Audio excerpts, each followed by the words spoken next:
Itong interim release, sa totoo, request naman nila. Opo. So, kung ayaw nila munang pagpasyahan, edi ibig sabihin ay ayaw pa muna nilang lumabas. Mhm. Pero sa amin, matutuloy naman dapat separately, independently, yung confirmation of charges. Kaso, may isa pa silang request. Ano po yun? Meron na naman silang tinutukoy kasi na parang mga impormasyon. Ganun din naman kasi yung tono doon sa interim release. Wag muna nating palabasin Mm-mm. dahil, or wag muna nating pagpasyahan rather, kasi meron pa kaming impormasyon na hindi alam. Mhm. Doon naman sa parang main case, sinasabi nila na meron din silang impormasyon na hindi pa alam at kailangan pa itong suriin ng eksperto and so on. Ano po yung Kaya, impormasyon na yun, attorney? naku, redacted. Meaning? Kung meaning hindi pinapakita sa publiko, Mm. yung mismong dokumento, kumbaga, parang ang nakalagay, the defense wants to blank. Aha. Actually, bracket, redacted, bracket. So, Mm-mm. parang blanco na, ha? And then, it wants to blank na naman. Kaya, naintindihan namin na ito ay para sa kaligtasan, hindi lang nung mga witnesses kung sakasakali, kundi nung mismong akusado Mm. o kaya nung iba pang mga taong involved. Mm. Baka may ganun eh. Pero nandun pa si Duterte. Kasi kahapon nagkaroon ng... Andun pa? Andun pa. Para Opo. tinatanong po kasi si Vice, parang sinabi niya, hindi ko maibibigay sa inyo ang impormasyon tungkol dyan. So naglikha ng kalituhan, Weng eh. Na No? baka wala na siya Baka doon sa wala loob na ng siya doon sa loob ng piitan. Mm-mm. Andun pa yun.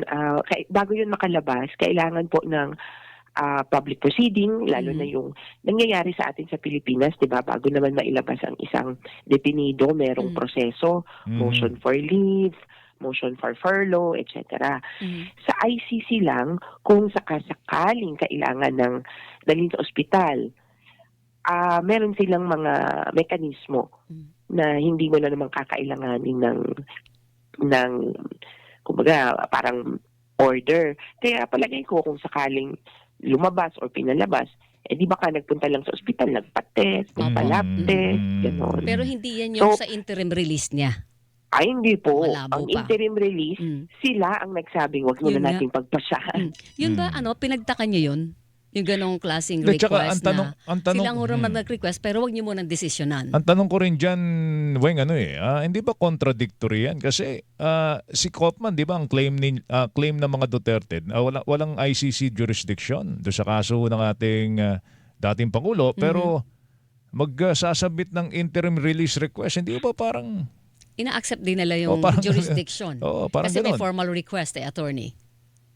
Oh yes, sa pagtingin legal, ganun nga. Pero ang ano rin kasi, klaro naman na merong otoridad ng ICC. Otherwise, hindi nila kukunin yan. Hindi nila itatago yan. Hindi nila kikimkimin yan dyan sa may ICC detention facility.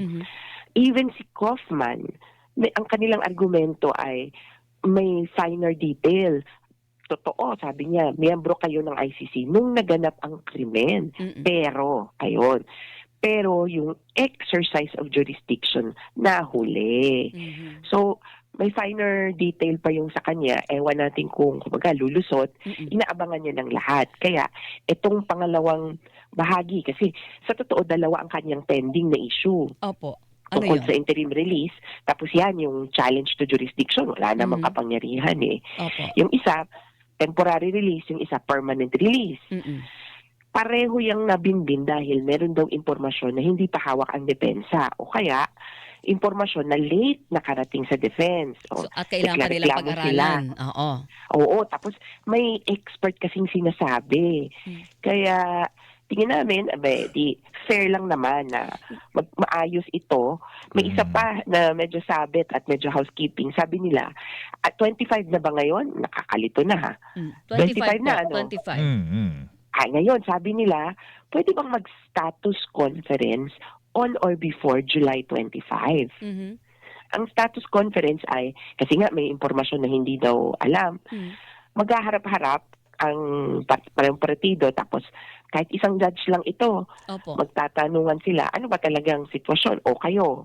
Parang ganon. Mag-aayos lang ng schedules. Pero anyway, sabi ni Kaufman o ng defense, tila maraming bagay na hindi sila alam or aayusin pa o tatanggapin pa lang Mhm. na magiging bar ang English ano ba kaya? Magiging Hadlang? bar, pwedeng hadlang Oo. o kaya pagpapaantala Mhm. ng confirmation of charges hearing sa September 23.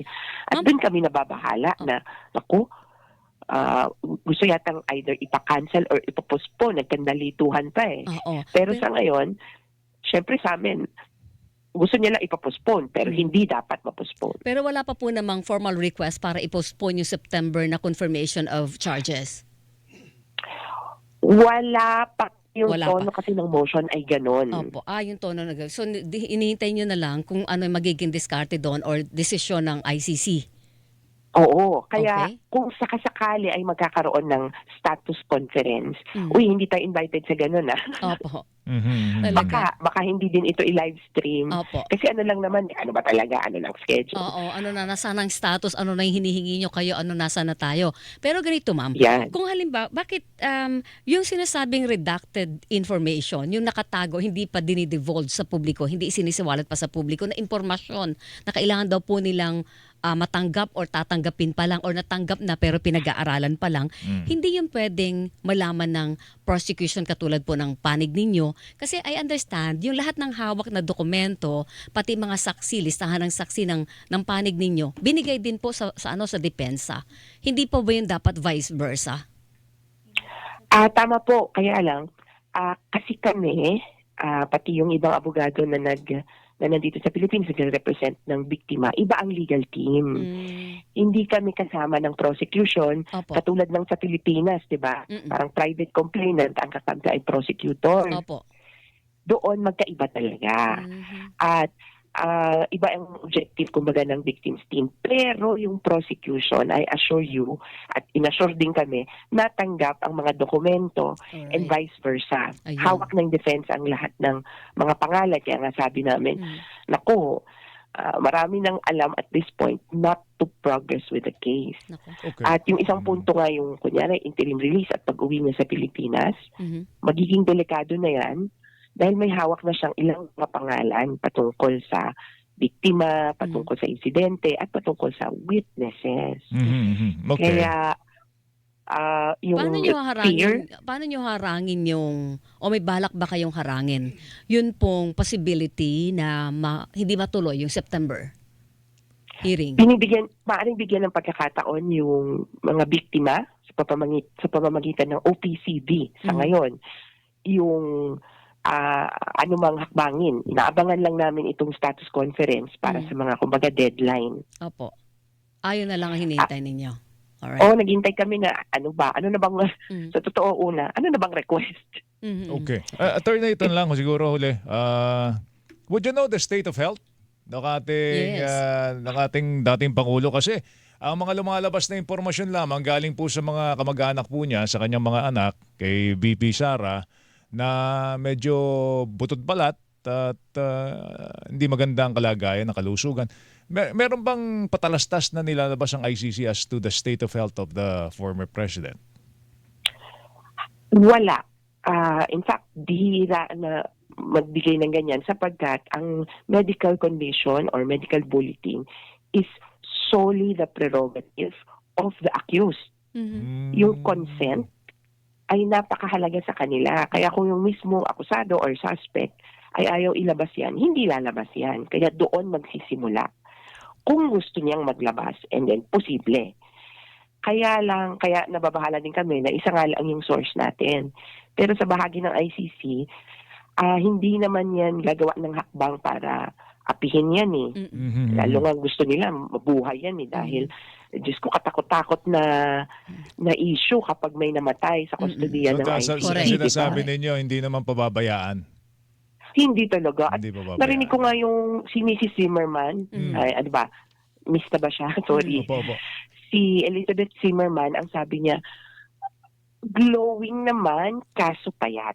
Ayun. So, naiisip ko dyan yung tipong, alam niyo yun, yung tama yung diet, Yes. sapat sapat yung kinakain, kaya babawasan ka talaga ng taba-taba dyan. Alright. Okay. Attorney, salamat sa Ma'am, oras mo. thank Mag-ingat you. ka. Good Thank you, morning. ma'am. Opo. Salamat, ingat po. Good morning po. Attorney Cristina Conti, Assistant Counsel, International Criminal Court, mga kapuso. Saksi sa Double B!